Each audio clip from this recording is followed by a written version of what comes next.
I'm gonna have a video coming soon talking about these, because it's a special occasion. What up? It's your boy Anon, and today we talking about Extreme Rules, or the horror show at Extreme Rules. You know what I'm saying? I just finished watching it. Very interesting pay-per-view. You know what I'm saying? Some things, like I kept saying in the last review, I have not been able to keep up with SmackDown because I work on the days that SmackDown come on, and I work throughout the weekend, so I don't never really have a chance to watch SmackDown. And the days that I'm off is when Raw come on, and then when a pay-per-view happens, I usually spend that Monday morning watching the pay-per-view so I can record a video, and then Raw comes on. I'd be too busy to keep up with SmackDown. That's why I wish they would have stayed on Tuesdays. Let's get into it. Extreme Rules. We're gonna just break it down. My review, how I do it is I break down each match, or I highlight the things that stood out to me, or things that I liked, or certain things in every match or segment. I comment on it, break it down, give my opinion on the overall match, and I do that until the main event or whatever, then give my overall review of the entire pay-per-view. So let's get into it. First match of the night, which is a match I did not remember hearing about, but it is a good match on paper for me. I don't know how Shinsuke and Cesaro have been, specifically Shinsuke, because I've been hearing about a decline on Shinsuke, which I've noticed it since, I want to say, him and AJ had their match at Mania that didn't go how it was supposed to. I think I saw that match live. I think that was when WrestleMania was down here. But it's been kind of a decline since that match at Mania. But I haven't seen how Shinsuke's been doing recently since he's been paired up with Cesaro and Daniel Bryan. But on paper, this looked like a good match to me. It was interesting when I found out that this match was happening. It was a tables match. During the entrance, the New Day just started throwing their shirts at Corey Graves. I don't know how Corey Graves has been on SmackDown, or what's the beef between New Day and Corey Graves, but it was hilarious just watching them just throwing their shirts at him specifically, and not into the crowd. Or, well, of course, I'm pretty sure it could have went over the plexiglass, I guess. But one of my first times actually seeing Cesaro and Shinsuke team together. I don't think I've seen them like manage Daniel Bryan when Daniel Bryan was the champion. I think it was the Intercontinental title he had. No, not Daniel Bryan. Why I keep saying Daniel Bryan? Sami Zayn. That's who I've been meaning to say. Sami Zayn, not Daniel Bryan. I've seen them like as his managers, but I don't think I've seen them do tag team matches much lately that I could think of off the top of my head. So this is one of my first times seeing them team together. Seem like they have good chemistry together. There is a little work to be done, but they seem like a good team. Shinsuke almost drops Kofi on the head. Kofi was like dangling, like he was sitting in between the top rope and the middle rope. And Shinsuke went for a clothesline, and Kofi looked like he almost landed on his head, but everything was all right. They continued the match. Kofi and Big E do a slingshot outside the ring. Cesaro and Shinsuke throw a table into Kofi's face off of that slingshot. It looked clean. It looked nasty, which is clean, but it looked nice. Shinsuke gets a table and is struggling. The table, first of all, when he picked the table up, it looked like there was like a split, like in the corner of it. And then like he put the table up, and then one of the legs collapsed, and then the table flipped over, and then like Shinsuke was just having so much trouble with the table. He turns around and Kofi does a trust fall dive on top of him. Back and forth, the New Day kind of takes over. Then the match comes to an end. Kofi goes for a Hurricane Rana on Cesaro through the double tables. They set up double tables outside the ring early in the match. Shinsuke kind of stops Kofi, hits him a little bit. Cesaro lifts him up.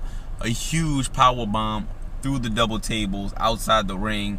A nice ending. It was a fun match for me. I just liked the way all of them meshed together. Kofi, in my opinion, is a legend. And I think Kofi is one of the most consistent wrestlers. Kofi since 2008 or 2009, whenever that was, 2007.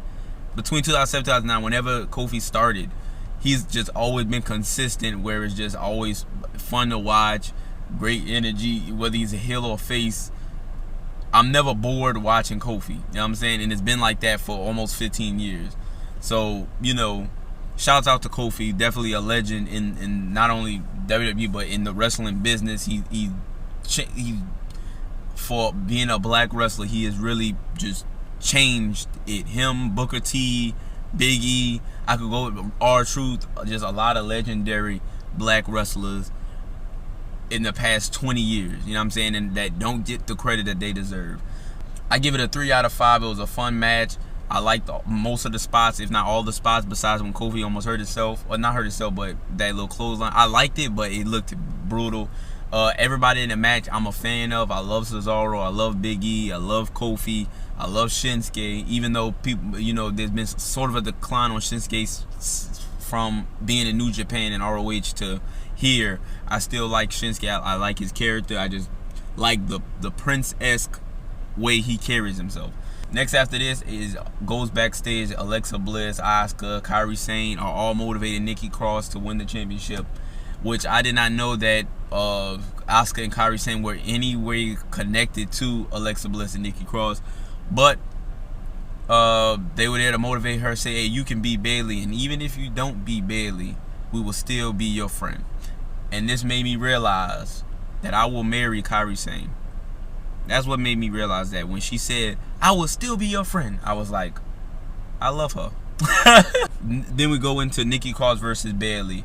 From just noticing how Bayley interacts not only with the crowd, but interacts with the other wrestlers, and Sasha, how she does the same thing, and Drew and a lot of other wrestlers, they've been more charismatic throughout this whole pandemic version of WWE, which I guess is the point, because they're like, hey, look, we want everybody to be safe, we want everybody to be to take care of themselves or whatever, but we're here to entertain and make you guys kind of forget what is going on in the world and just be happy and be entertained. And I can see that, I can feel it with just every time I've been watching wrestling lately, watching Raw, watching the pay-per-views, I really do actually forget that we're in the middle of a pandemic. Besides like the crowd being less people and the people with the masks, I ignore it and I focus more on the wrestlers, and it's just like, man, this is great. I really do kind of don't even think that, oh, we're in a pandemic right now. I'm just like, man, this is great. This is fun to watch. Yeah, of course, this is my opinion. I feel like I've enjoyed wrestling a lot more. It's been better to watch. It's been more interesting because everybody is acting different. The vibe, the energy of the wrestlers is a lot different than it was before. Nikki Cross tries to end it fast, ended early, going straight after Bayley at the start of the match.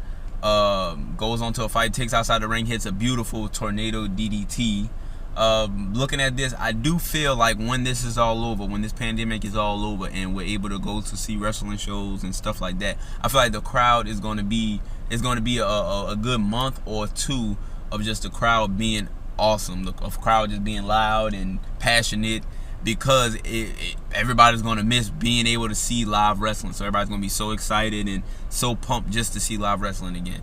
Just looking at this, because I like the performance center people being in the crowd, because they make it funner to watch. They help the energy, because with a regular crowd, there'll be moments where great stuff is happening and the crowd is just either booing it or not doing anything, and it's just like it takes you out of whatever's going on. But with this crowd, they know how to keep they flow with everything, they interact with everything, they keep the energy going, they don't drain anything with the way they're acting. So I feel like after this is all over and they don't need the performance in the crowd, the actual crowd is going to be similar to this for a little bit, because everybody's going to miss wrestling shows. Back to the match, Bayley hits a Bayley to belly, but Nikki Cross kicks out. Bayley goes for a through the rope drop kick later on in the match and gets caught, and Nikki Cross kind of swings her and she goes face first into the ring post. The match isn't bad, but it hasn't been as good or as entertaining or as fun as the match before this.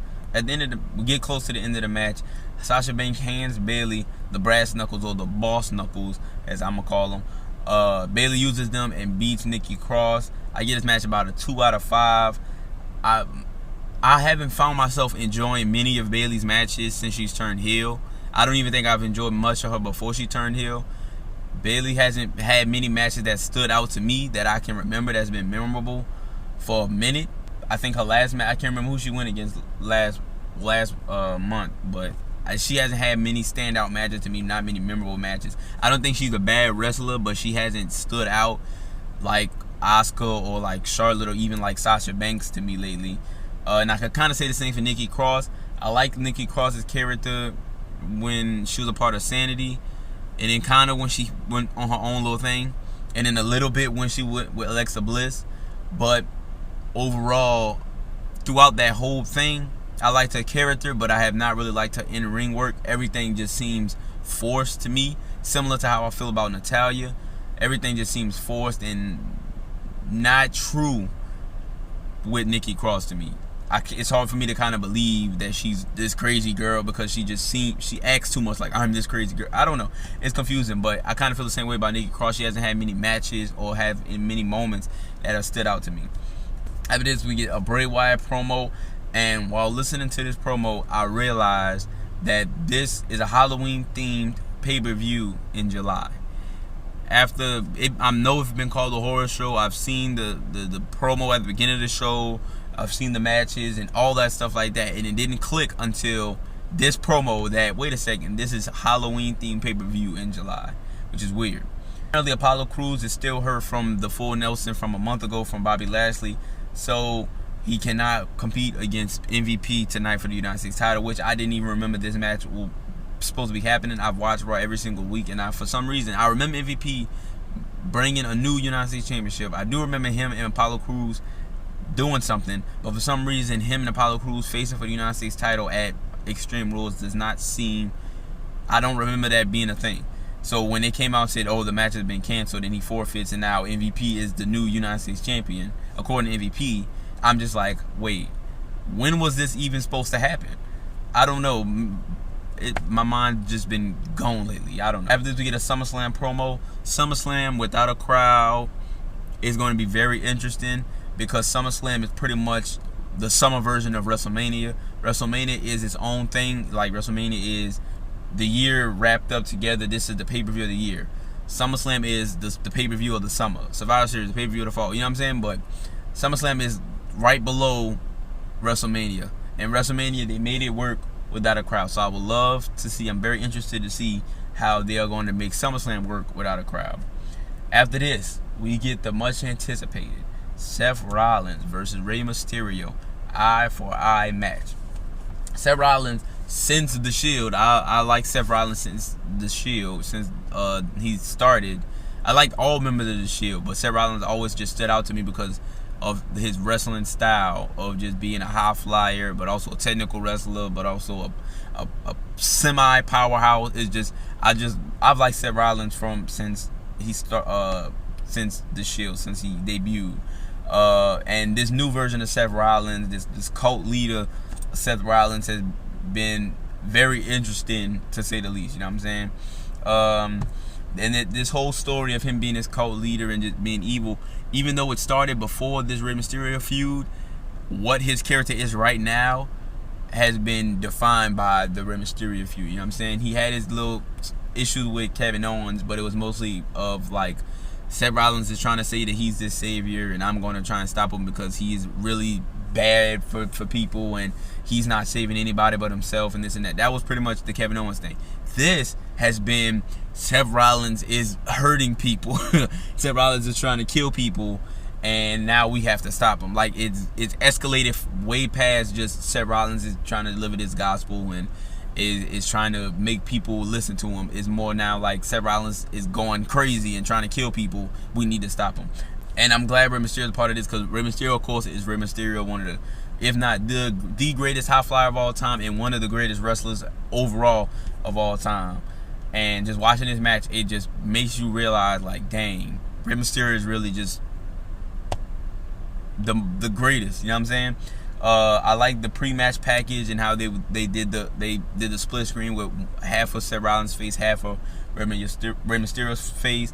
Seth Rollins comes down to the ring with pliers in his little coat jacket thing, pulls him out, and just like the way this match is, just everything in this match is just wow. It's crazy.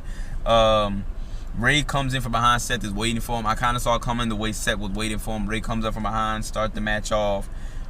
Ray goes to pull a table from under the ring, and there's a toolbox just sitting on top of the table for whatever reason, which I usually, when they pull tables out, the table's clear, so I'm just like, dang, who decided to just place this toolbox on top of the table? Rey Mysterio, looking at this match and just watching how he does these hurricane ranas and sunset flips and just hits the ropes and floats around everything. I actually, during this match, I Googled how old is Rey Mysterio. Rey Mysterio is 45 years old and is still moving like it's 2004, 2005, 2006. Rey Mysterio is amazing. Like, really, still at 45 years old. Rey gets hit with a Falcon Arrow on the apron. Then they get back in the ring. Seth slides Rey out. Rey lands right on top of that table that had the toolbox on it and looked it brutal. Seth goes for a run towards Rey. Rey trips him and he goes eye first onto the table. I like how a lot of this match was focused around the eye. It's an eye for an eye match. Sometimes there are matches where it's like, okay, this is supposed to be structured around this specific body part, but they treat the match like it's a regular match, and then they end the match focusing on that inner body part. This match, everything they did had something to do with the eye. You know what I'm saying? The tools they used, the tools they pulled out, the moves that they did, everything evolved around that one body part, and it just made it very interesting. You could see, I don't know if it was just my TV, but I noticed like throughout the match, one side of Seth Rollins' face was getting redder and redder, and even at the end, when Rey tried to shove Seth Rollins' eye into the steps, he had like, you know, a mark around his eye, a little blood coming out of his eye. Like, this was a brutal match, and everything just worked really well. It starts to tie Rey's hands to the rope and then try and jam something into his eye. I think it was a kendo stick or something like that. And Rey gets out of it. Kendo stick tries to ram Rey into it. Rey reverses it, starts to set up his comeback. Seth goes for a curb stomp. Rey reverses it into a beautiful tornado DDT. I love the way Seth sells DDT, specifically tornado DDTs, where he pretty much spikes himself. Him and Neville always have beautiful sells to this tornado DDT or any DDT. Seth goes for an electric chair outside the ring. Rey grabs the kendo sticks and smashes Seth in the face with it a couple of times, then hits a sunset flip into the barricade. Rey goes right back into the ring, dives outside the ring into another sunset flip into the barricade. Rey then breaks the kendo stick in half and then tries to ram it into Seth's eye. While Seth's holding his eye, he's leaning on the second rope, and you already know how that go. 619. Seth then goes outside the ring, and then Rey hits Seth with a curb stomp. It was just using each other's moves on each other. Like, just everything they did in this match was just great and interesting, and just like, whoa, I didn't expect that. You know what I'm saying? I feel like they got great chemistry.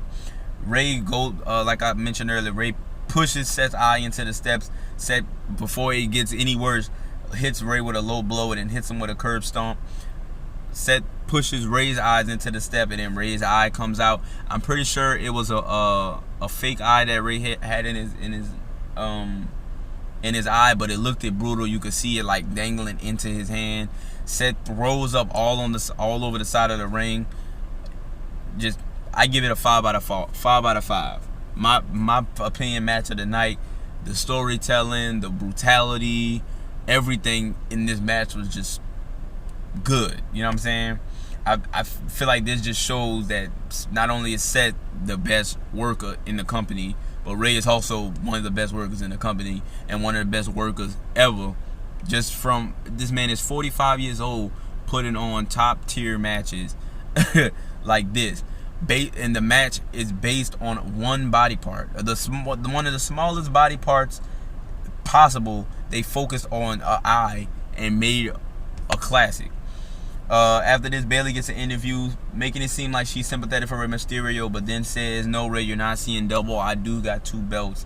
It's very insensitive, and the timing of it is terrible because it's immediately after the match, which is why that was great. Like I said, Bayley hasn't been that interesting with me as far as matches, but her promos and the way she's carrying herself and the cockiness and the arrogance and all the stuff that Bayley's been doing has been great. It's just her matches that have not stood out that much to me. We get a Wyatt Swan promo. This is my first time seeing anything involved in this feud, which I saw this feud coming because of their match. Where was that at when they faced each other? I can't remember what the pay-per-view was called after WrestleMania, but I can't remember what it was called. But after that match where Bray was sitting in the corner like that, I was like, oh yeah, they about to do something. Which they didn't do it immediately, but they did it Now, and from the package, I'm like, okay, this is gonna be dope. After this package, we get Asuka versus Sasha Banks for the Raw Women's Championship.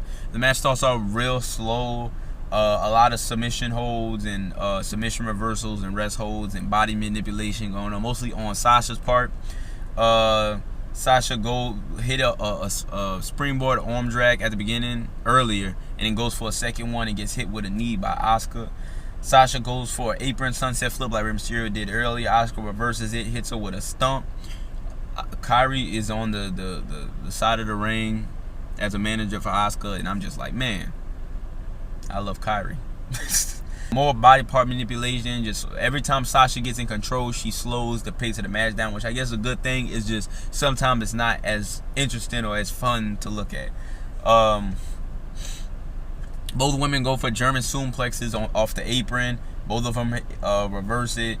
Then Sasha finally gets control of Asuka and goes for a powerbomb into the barricade. They get into the ring. A bank statement is locked in. Asuka gets out of it. She starts to come back with some brutal German suplexes. It looked like Sasha just landed on her neck both times, and then a hip attack. Asuka goes for a top rope drop kick. Sasha moves out the way, hits her with a knee. Asuka kicks out at 2. Asuka goes for a super German off the top rope. Sasha sort of lands on her feet, but not really. Goes for a middle rope dive, but she slips and falls. Bayley throws the belt into the ring to distract the ref. Then Bayley hit Asuka spits the green mist towards Sasha, but Sasha ducks and gets in the ref's eye. Bayley hits Asuka with the belt and then takes off the ref's shirt and then counts the pin, and Sasha wins. Which I'm not sure that's how that works. So I do not think that Sasha is really the Raw Women's Champion because Bayley is not a referee. But I don't know how this is going to work, which makes Raw going to be interesting to see how this actually works, because I don't think Asuka lost the title because the pin was never counted by an official ref. So it was kind of confusing, but I give the match a 3 out of 5. This match was better than Bayley's match earlier. They had a couple of botches, and I feel like there was too much time spent on body manipulation, rest holds, submission holds, like especially on Sasha's part. I feel like Sasha did a lot of just pace slowing moves, as while Asuka was kind of trying to speed it up. Sasha spends a lot of time slowing it down, which of course she's a heel so she can do that, but I'm not much of a fan of just slowing the pace down like that. The ending match was kind of confusing because I don't think that's how matches work. And I haven't seen it ending like that in a long time. I feel like they've had a couple of matches that ended like that, like in Attitude Era. But I'm pretty sure if the manager comes in and just puts on a referee outfit, counts the pin, that person manages is the champion. I don't think that's how that works. But we'll see. After this, we get Dolph Ziggler versus Drew McIntyre for the WWE Championship. Dolph makes it a no DQ match and says that if Drew loses by countout, then he loses the title. At the beginning of this match, I kind of, before I watched the pay-per-view, I went and ran around and did a whole bunch of other stuff. So I dozed off a little bit at the beginning of the match, but I woke up, right around the time it started getting good. Drew was dominating Dolph. Dolph hits a low blow, gets a chair, and beats Drew with it. Drew is leaning on one of the chairs, trying to hold himself up. Dolph hits him in the back with the chair and rams Drew's throat into it. Dolph goes for a dive outside the ring. Drew catches him and tosses him back over the announce table with a belly-to-belly. Dolph hits a famouser off the announce table. Dolph throws Drew into 2 ring posts. Drew counters back with a brutal clothesline. The one thing I like about Drew is just this killer, animalistic, robotic style of wrestling that he has, where it's just like Drew could get everything thrown at him and then he's just gonna kill you with something, a big boot or a clothesline, or just catch you out of nowhere and throw you across the earth. Like it's just like no matter how much you throw at him, he's gonna get beat down, he's gonna get brutal, but when he gets that opportunity, he's just gonna knock your head off. And I just like that. It's just interesting to watch. I've noticed a lot of the matches have had a lot of throwing into barricades, throwing into plexiglass, which I guess is there for that, but it's also there to protect people. But I've noticed that a lot. That happened in this match. Drew goes for the Claymore. Dolph hits him in the leg with a chair and then hits him with a zigzag. Drew kicks out at 2. They get outside the ring. Dolph super kicks Drew onto the table, then drops that big old elbow down on Drew. Tries to get a count out win, but Drew gets in right on time. Dolph is furious. Dolph goes in, tries to, pick him up. Drew hits him with a Glasgow kiss into the future shock, but it gets reversed into a famous, into the zigzag, into a rock bottom on the chair, and Drew kicks out. I love sequences like this where it's just like, okay, I can't beat this person with one move. Let me just string together some of my best moves and put them down this way. Dolph goes for the sweet chin music in the corner. Right before he could get to Drew, Claymore out of nowhere, and Drew wins. I give this match a 4 out of 5. I like the action in the match, great sequences. I like the drama, the what's the word? The just unexpected, not being able to expect what might happen in the match based off of just the stipulations that Dolph played on it. Which of course I knew Drew was going to win, but the stipulations made it a lot harder. Where it's just like, okay, how is he going to maneuver through this to get the win? Drew has been just an amazing wrestler, amazing character, amazing everything for a minute now, since last year or maybe even longer. He pretty much since he got fired years ago. After that, everything else has been just amazing from Drew. And Dolph has been Dolph Ziggler since, I don't know, the Spirit Squad? I don't know, but Dolph has always been amazing. Of course, some people are irritated because, like, okay, he's a great talent, but he can never grab the brass ring, can never do it. Some people lose faith in him, but at the end of the day, he's a great wrestler. He's a good talker. If he puts on great matches with almost anybody you put him in a ring with. So, after this, we get to the main event, which I didn't think this was going to be the main event. I thought that the Drew match was going to be the main event, but it is the swap fight, which is a cinematic match, which I like most of these cinematic matches, especially the ones with Bray Wyatt, because it's less of a match and it's more of mind games and promo and callbacks, and just it's a mixture of everything. So it starts off with Bray Wyatt sitting in his rocking chair outside the swamp. Braun pulls up in a vehicle. It looked like a Dodge. I'm not sure, but he pulls up in a truck that is not the car that he got destroyed 2-3 times last month at the past pay-per-view. So I guess he learned his lesson of just, I'm not going to take this away from the house, because every time I do, somebody does something to it. Bray disappears after Braun says he's home, and then some random men come up out of nowhere and attack Braun. Braun fights them off, then get hits in the back with a shovel. He turns around to see that it is Braun that attacked him in the back with a shovel.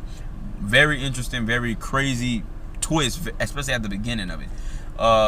Braun wakes up chained in a shed, which they never explained how Braun attacked Braun. I don't know how that even happened, or if Bray made a clone of Braun. Like, I don't know. Like, I know that, of course, it's camera work that happened, but the reason for why it was Braun attacking Braun is insane and was not explained. But anyways, it was fun to see. Bray's old theme music hits, and he walks around with the lantern. And then there's like a sheet with the lights, the firefly things. So Bray is pretty much doing his old entrance in the swamp for no apparent reason, just to walk towards Braun, which it was funny to me. This is a very different cinematic match than the other ones. The first one that they had, the Boneyard match, was more of a brawl. And of course, Bray, the first one that Bray had with John Cena, barely had any fighting in it. It was more of just breaking down John Cena mentally and stuff like that. And this one is this is the closest thing that the match with John Cena is the closest thing to what this was. It was a lot of more dialogue and talking and stuff like that, and Bray pretty much saying, hey, you join me, I'm the only one that cares, I'm the only one that ever did care. You know what I'm saying?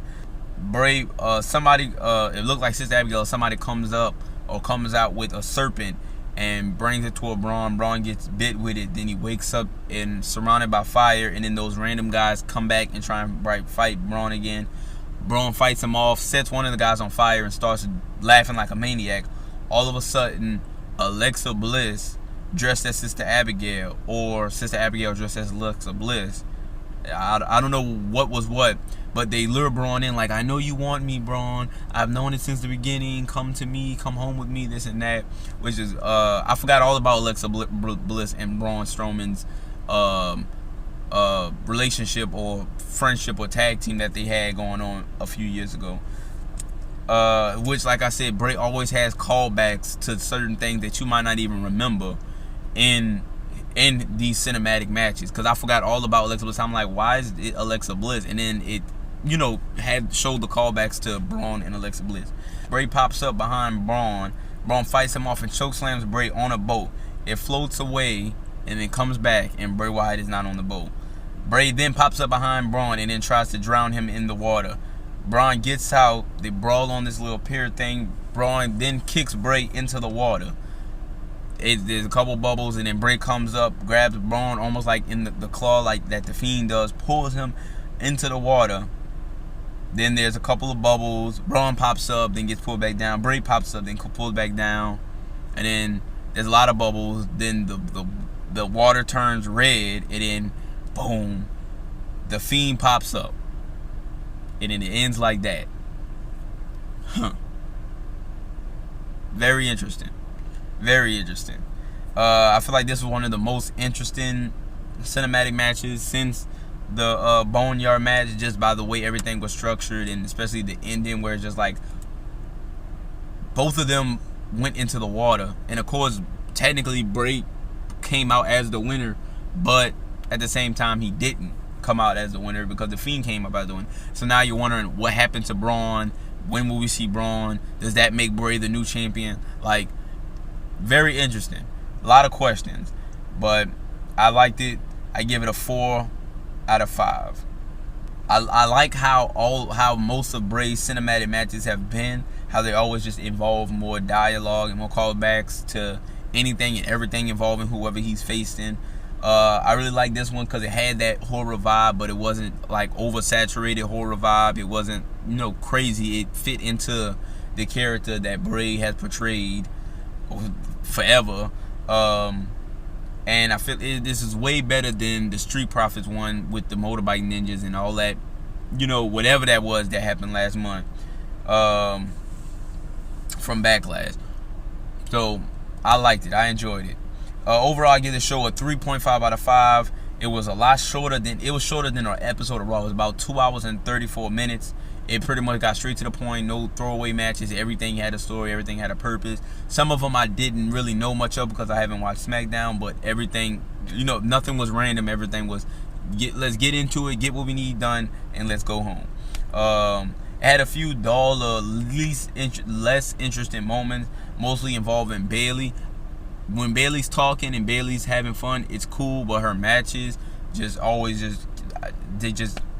drag everything down. They didn't have any terrible matches on the card, but there were matches that stood out a lot more than the other matches. The standout to me was, of course, the eye for an eye match. It was just two great wrestlers telling a great story, trying to kill each other, which I'm always a fan of. Behind that, the Swamp Fight and Drew and Dolph were the other two great matches. There was only 5 matches on this show, so 3 out of 5 good matches is not bad at all. But the Bayley match and the Sasha and Asuka match, which the Sasha and Asuka match wasn't bad, but I feel like it got drugged down with all the rest holds and body manipulation, which I like body manipulation, but it felt like most of the match was submission holds and body manipulation. I'm excited to see what's going to happen on Raw, and whenever I can, I'll try to tune in or watch some highlights of SmackDown, just because I've been missing a lot on SmackDown, and I be lost sometimes on these pay-per-views. But that's it for me. I'm out. Don't forget to like, share, and subscribe, and tell me your opinions on Backlash. What was your favorite match? How you felt about the Swamp Fight? How you felt about the eye for an eye match? Let me know in the link below. Don't forget to check out my store, the link in the description below. Follow me on Instagram. My IG name is going to be in the description below. You know what I'm saying? But that's it for me. I'm out. Too sweet. Deuces.